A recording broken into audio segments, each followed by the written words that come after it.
Topik yang akan saya bahas hari ini adalah kontribusi media sosial dalam proses pembelajaran. Nah,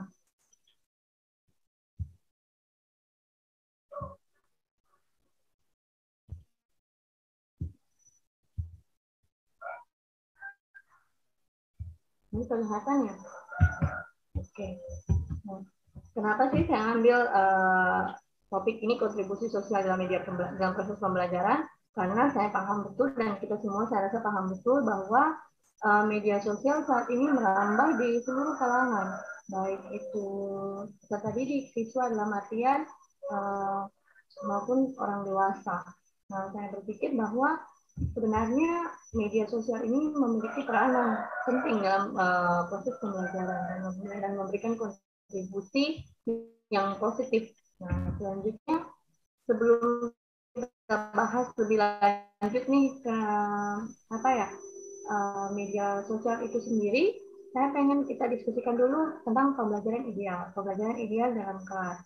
Nah, pembelajaran ideal ini harusnya bersifat interaktif, inspiratif, menyenangkan, menantang, dan memotivasi. Nah, interaktif yang dimaksud di sini harus ada keterlibatan aktif dari peserta didik dalam hal merespon setiap ilmu atau pembelajaran yang diberikan oleh gurunya atau dosennya. Nah, ini masuk kategori pembelajaran ideal karena dengan adanya interaksi yang positif tadi, pembelajaran dapat berlangsung dengan baik karena dipahami ketika ada interaksi berarti ada pemahaman terhadap materi yang telah diberikan oleh guru atau pendidik.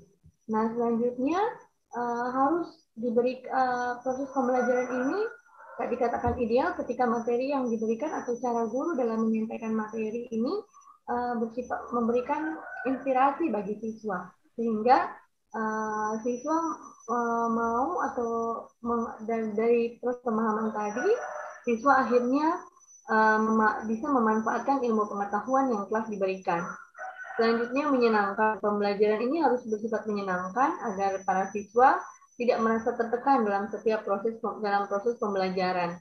Mereka tidak merasa jenuh, mereka tidak menguap pada saat proses pembelajaran berlangsung, mereka tidak seakan-akan dipaksa untuk duduk dalam kelas untuk menerima materi. Jadi kita sebagai pendidik atau calon pendidik harus belajar bagaimana caranya menjadikan pembelajaran kita ini seideal mungkin. Kemudian faktor selanjutnya adalah menantang. Bagaimana proses pembelajaran kita atau materi kita yang sudah diberikan dalam proses di kelas ini bisa membuat siswa menjadi memiliki rasa ingin tahu yang lebih tinggi terkait materi yang sedang kita ajarkan.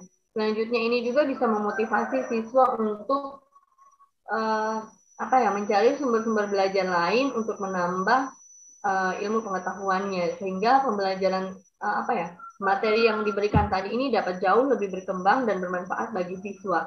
Nah, untuk mendapatkan pembelajaran yang ideal seperti ini, guru tidak mungkin hanya menggunakan satu strategi pembelajaran, yaitu misalnya strateginya ceramah mulu di dalam kelas. Nah, ini yang harus diperhatikan oleh guru. Oleh karena itu, banyak sekali bermunculan penelitian yang menyumbangkan memberi sumbangsi terkait pembelajaran yang baik, kemudian teknik, strategi, begitu juga media-media pembelajaran yang bisa digunakan oleh guru agar pembelajaran dalam kelas ini bisa dikategorikan ideal. Nah, topik yang saya ambil ini adalah penggunaan media sosial. Oleh karena itu kita fokus ke penggunaan media, yaitu media sosial agar dapat menciptakan pembelajaran ideal. Bagaimana kontribusi media sosial ini dalam proses pembelajaran sehingga pembelajaran kita dalam prosesnya ini bisa dikategorikan sebagai ideal. Selanjutnya, apa sih keunggulan media sosial sehingga bisa membantu dalam kelas? Nah, pertama, media sosial ini memiliki ciri fikasatif. Fikasatif ini artinya kemampuan media dalam merekam, menyimpan, melestarikan, dan merekonstruksi suatu objek atau peristiwa. Nah, contoh dari cara ini misalnya saya sebagai dosen atau guru bahasa Inggris, karena jujur saya juga pernah ngajar di SMK sama SMP, dengan menggunakan media sosial, kita sebenarnya bisa merekam diri kita misalnya dalam materi self introduction atau memperkenalkan diri. Nah, setelah kita merekam diri kita bisa share ini ke siswa kita, atau bahkan kita bisa simpan hasil rekaman tadi, kemudian nanti untuk kita share ke siswa kapanpun kita dibutuhkan, gitu. Jadi ini adalah salah satu ciri mengapa media sosial ini sangat unggul dan bisa menjadi media pembelajaran yang baik. Ciri kedua adalah ciri manipulatif. Ciri manipulatif di sini kejadian yang berlangsung berhari-hari dapat disajikan dalam satu waktu. Nah, contoh dari model ini misalnya guru biologi misalnya pengen ngajar siswanya tentang bagaimana sih proses larva menjadi kepompong kemudian menjadi kupu-kupu. Proses ini kan berlangsung tidak hanya dalam satu waktu, tidak hanya berlangsung dalam satu hari. Ini butuh waktu berhari-hari untuk bisa melihat proses tadi dengan baik. Nah, melalui media sosial, proses ini dapat direkam di hari-hari yang berbeda, kemudian dapat diedit, dan akhirnya bisa disajikan dalam satu waktu. Direkam, kemudian hasil rekamanannya ini tadi disatukan, diedit, dan kemudian nanti di-share kepada siswa dalam bentuk satu video yang menarik dan disajikan dalam satu waktu. Selanjutnya adalah ciri distributif yang memungkinkan objek tadi dapat ditransportasikan. Transportasi yang dimaksud di sini adalah objek tadi atau materi tadi ini dapat di-share kepada siswa. Jadi di-share. Nah, ini keunggulan dari media sosial. Media sosial ini kita gampang merekam, kemudian gampang mengedit materi kita atau video kita atau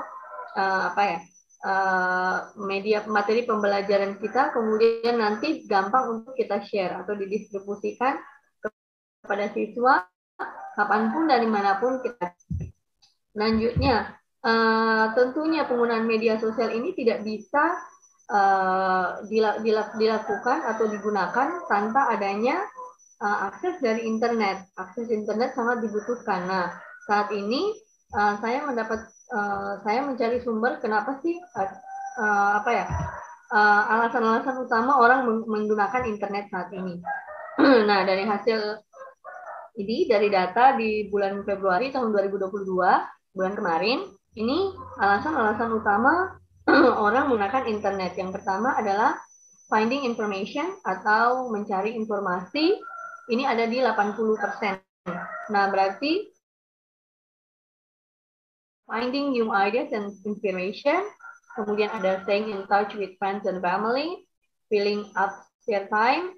Jadi di sini ada alasan-alasan inilah tadi yang akhirnya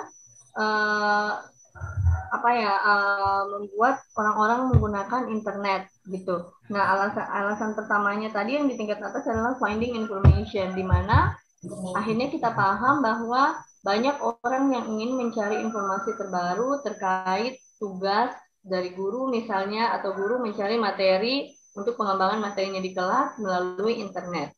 Nah, selanjutnya ada alasan-alasan utama orang media sosial apa yang banyak digunakan. Lanjut Pak, screen-nya. Lanjut Pak. Di most used special media platform di slide selanjutnya. Jadi di data yang kami dapatkan di bulan Februari 2022 ini ada beberapa platform sosial media yang paling banyak diminati oleh banyak orang di Indonesia, oleh orang-orang di Indonesia. Nah, yang pertama ini adalah WhatsApp. Nah, WhatsApp ini diminati oleh hampir seluruh orang di Indonesia, dalam artian WhatsApp ini sudah menggantikan fungsi dari SMS itu sendiri, dan bahkan kemarin pada masa pandemi kita pahami bersama bahwa guru-guru akhirnya menggunakan WhatsApp sebagai sarana pembelajarannya, sebagai media untuk sharing materinya kepada siswa, kemudian siswa pun menggunakan WhatsApp dalam proses diskusi dengan teman-temannya, misalnya dengan membentuk grup, kemudian hasil tadi ini dikirimkan kembali kepada guru di grup yang sama. Jadi tugas-tugas dari siswa pun bisa dikumpulkan lewat WhatsApp. Boleh dilanjut Pak slide-nya? Nah, ya nih. Nah, di sini selain WhatsApp, platform sosial media yang paling banyak digunakan juga adalah Instagram.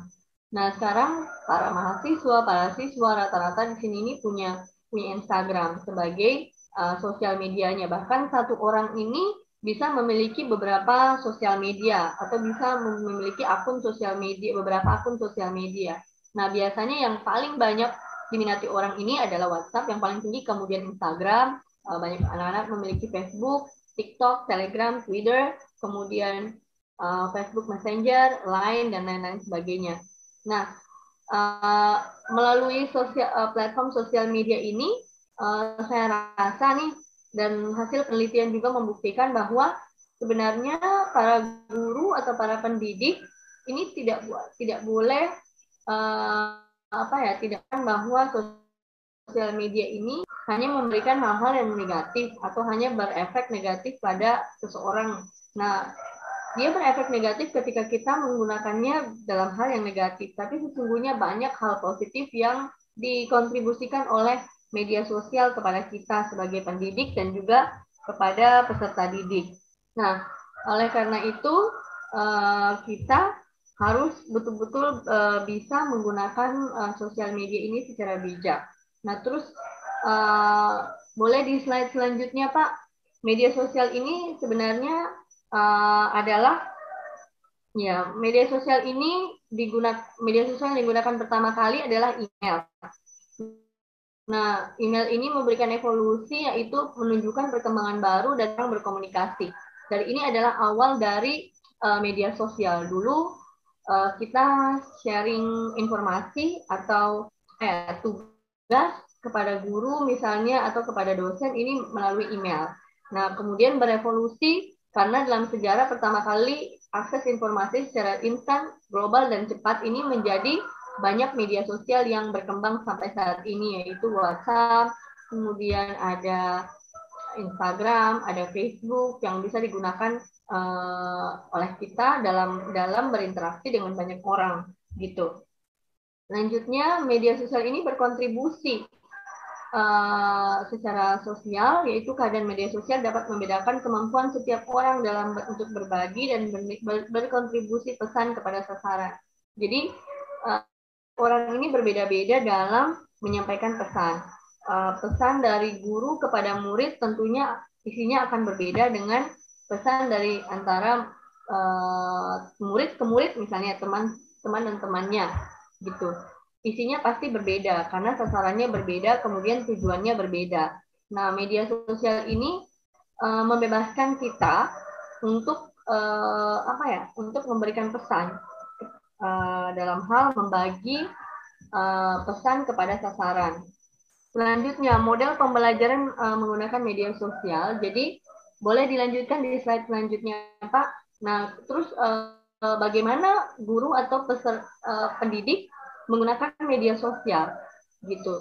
Sebenarnya model pembelajaran menggunakan media sosial terbagi dua, bahkan bisa menjadi 3 jika asinkronus dan sinkronus ini dimixkan. Jadi asinkronus ini interaksi pembelajaran yang lebih fleksibel. Misalnya nih, ada guru yang ngasih materi ke mahasiswanya atau ke siswanya, misalnya materinya dikirimkan di malam hari, kemudian diminta siswa untuk membaca dan menganalisis materi tadi di pagi hari, yang kemudian akan masuk dalam ruangan kelas itu dijadwalkan sore hari misalnya. Nah, interaksi pembelajaran yang lebih fleksibel ini bisa dimanfaatkan di mana saja, kapan saja.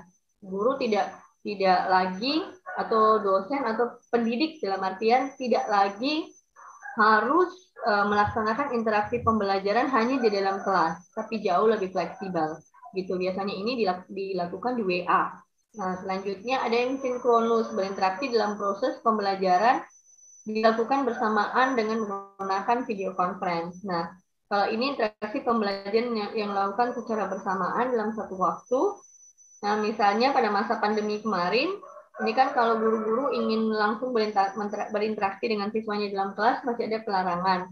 Nah, ini bisa dilakukan dalam satu waktu secara bersamaan dengan menggunakan video conference. Nah, selanjutnya, interaksi pembelajaran ini juga bisa terjadi sebenarnya dari siswa dengan siswa. Misalnya, siswa dalam grup WA misalnya pengen berdialog, berdiskusi mengenai tugas kelompok yang diberikan. Nah, ini juga bisa dipakai karena video call di WA bisa memuat 8 orang. Kalau mau lebih, ya silakan pakai media sosial yang lain, gitu, diinteraksikan dengan media sosial yang lain. Kemudian model pembelajaran menggunakan media sosial ini juga bisa di-blended. Nah, jadi menggunakan asinkronus dengan sinkronus. Misalnya, gurunya ini sudah menyiapkan waktu pertemuan lewat video conference di jam 8 pagi misalnya, materinya itu bisa dikirimkan duluan, bisa dikirimkan terlebih dahulu. Maksud saya, di malam hari misalnya, kemudian diminta siswa untuk membaca dan memahami materinya yang kemudian akan didiskusikan besoknya. Nah, model pembelajaran ini saya rasa akan membuat siswa menjadi jauh lebih bisa berinteraksi dalam kelas karena mereka sudah bisa membaca materinya, kemudian bisa mencari sumber-sumber informasi lain di internet yang kemudian bisa dikembangkan dalam proses pembelajaran. Selanjutnya, manfaat media sosial dalam proses pembelajaran. Boleh dilanjutkan slide-nya, Pak? Nah, manfaat media sosial dalam proses pembelajaran. Setelah tadi ada model pembelajaran, tentunya model-model pembelajaran ini menciptakan manfaat dalam proses pembelajaran. Manfaatnya kemudian apa sih? Nah, di sini ada 4 yang saya garis bawahi. Nanti jika Bapak Ibu, adik-adik mahasiswa merasakan manfaat lain atau ada ketambahan yang lain, ini boleh kita diskusikan sebentar ya. Yang pertama adalah menciptakan komunitas. Menciptakan komunitas di sini maksudnya adalah para peserta didik dapat membuat grup belajar lain lagi di luar dari grup belajar yang sudah ditentukan oleh gurunya. Jadi misalnya ada guru yang memberikan tugas biologi misalnya, di kelompok A misalnya ini membahas tentang larva, kemudian menjadi kepompong. Yang kelompok B misalnya ini membahas tentang bagaimana proses katak misalnya. Nah, dua kelompok ini memiliki tugas yang berbeda sehingga mereka bisa membuat dua kelompok lain yang nantinya akan membahas tugasnya masing-masing. Nah, model seperti ini dikatakan bisa menciptakan komunitas. Atau misalnya ada model lain untuk menciptakan komunitas, tapi intinya manfaat media sosial ini bisa akhirnya membantu siswa untuk membuat grup-grup pembelajaran yang baru. Nah, selanjutnya melanjutkan pembahasan pembelajaran. Nah, dari grup-grup yang tadi ini, pembelajaran ini bisa terlanjut sehingga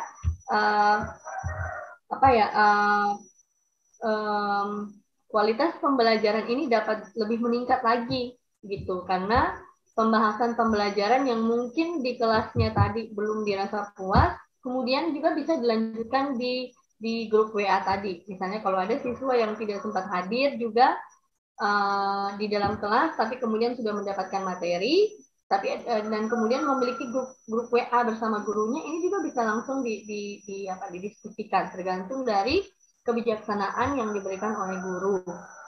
Selanjutnya, mengatur sumber belajar. Nah, mengatur sumber belajar dalam hal ini banyak informasi-informasi yang bisa di-download oleh siswa dan disimpan di media sosialnya, sehingga di situ bisa diatur sumber belajarnya. Misalnya pakai Google Drive misalnya, atau WA misalnya juga untuk membagi dan menyimpan sumber belajarnya. Kemudian untuk mendukung materi pembelajaran, media sosial di sini sangat mendukung materi pembelajaran apabila materi pembelajaran ini dikaitkan dengan video-video yang bisa atau yang bisa mendukung materi pembelajaran itu. Misalnya contohnya kembali lagi ke proses larva menjadi kepompong, menjadi kupu-kupu, banyak kok video-video terkait perubahan atau perkembangan ini yang ada di YouTube misalnya, ada di apa ya, ada di Instagram, ada di Facebook yang nantinya bisa di-download, kemudian bisa dijadikan materi pendukung dari pembelajaran kita. Gitu. Nah, selanjutnya adalah kemudian media apa saja sih yang sebenarnya bisa membantu memberi kontribusi dalam proses pembelajaran tadi. Boleh dilanjutkan slide-nya, Pak? Ini media-media ini bisa WhatsApp, seperti yang kita bilang WhatsApp ini memang paling banyak diminati dalam proses pembelajaran. Kemudian ada Twitter, ada Instagram, ada Pet, ada Blogger, ada Facebook, ada YouTube. Kalau nanti ada adik-adik mahasiswa yang merasa nih ada nih media sosial lain yang saya pakai dalam proses pembelajaran saya atau memiliki kontribusi dalam proses pembelajaran saya, monggo ayo boleh kita diskusikan sebentar ya. Next Pak, ini kontribusi media sosial. Nah, selanjutnya adalah kontribusi media sosial itu apa saja sih? Ini yang akhirnya saya rangkum dari beberapa poin bahwa dengan media sosial sebenarnya penyampaian pesan pembelajaran ini jauh lebih mudah. Jauh lebih mudah karena kita tidak hanya harus menyampaikan proses pesan media pembelajaran ini di dalam waktu yang telah ditentukan, misalnya hanya di dalam satu minggu misalnya hanya ada satu kali pertemuan dalam kelas misalnya. Pesan pembelajarannya misalnya di situ belum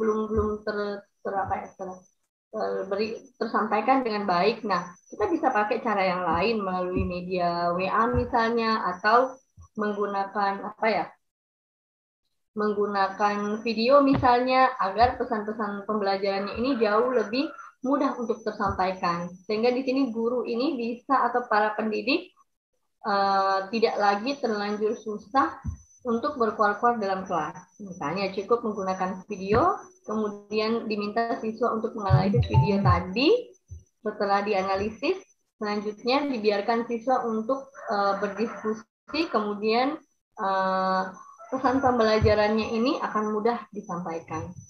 Setelah itu pembelajaran jauh lebih menarik. Kenapa jauh lebih menarik? Karena banyak fitur-fitur di media sosial yang membantu guru sebenarnya. Contohnya banyak video yang bisa kita download, kemudian kita sajikan dalam proses pembelajaran. Banyak gambar-gambar yang bisa kita gunakan dalam proses pembelajaran sehingga siswa tidak merasa pembelajarannya ini monoton. Gitu.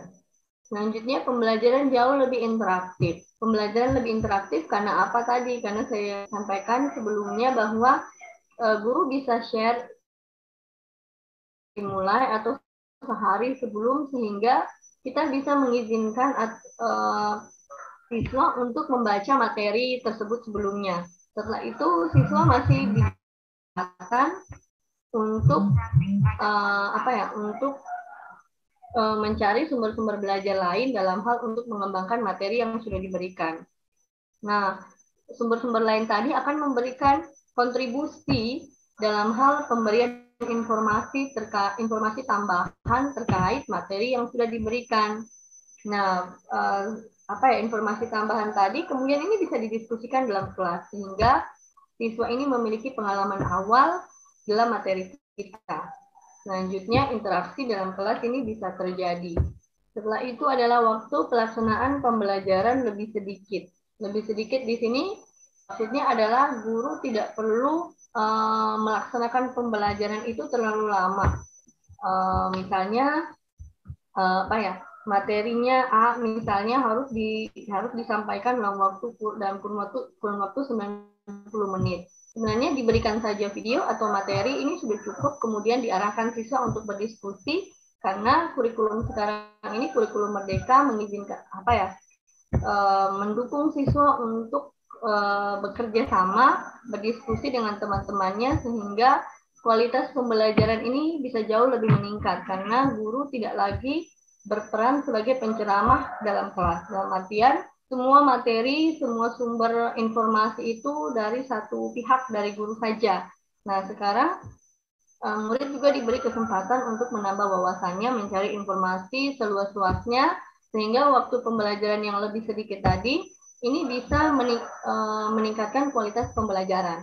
Dalam artian, waktunya dipersempit, diperkecil, tapi kualitasnya tetap baik, tetap meningkat gitu.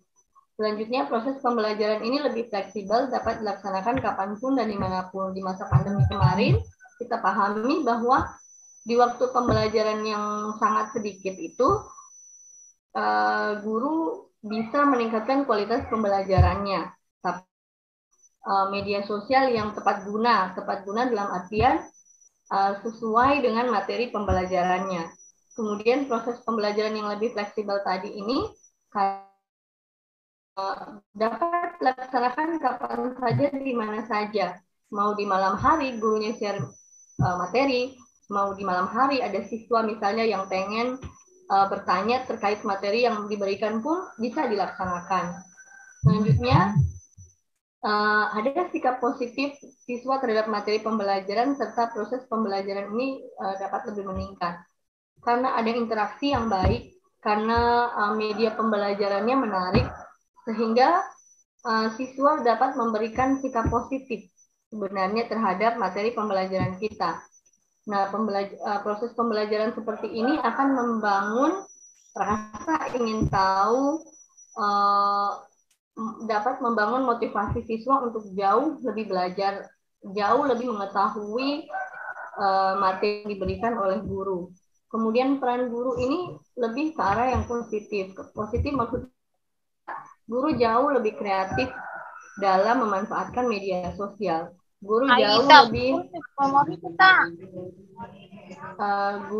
guru jauh lebih mau mencari inovasi terbaru melalui media sosial dalam hal pemberian materi kepada siswa. Nah, dari kontribusi ini kemudian ketika kita hubungkan dengan pembelajaran ideal tadi, saya rasa ketika digunakan secara baik dan materinya ini juga media sosial digunakan secara positif, media sosial kemudian fitur-fitur di dalamnya ini sesuai dengan materi yang akan kita berikan kepada siswa, pembelajaran ideal yang kita harapkan ini insya Allah bisa tercapai, bisa kita laksanakan dengan baik. Nah, sebenarnya itu saja penyampaian dari saya, materi yang saya sampaikan. Saya harap nanti ada kontribusi positif nih dari para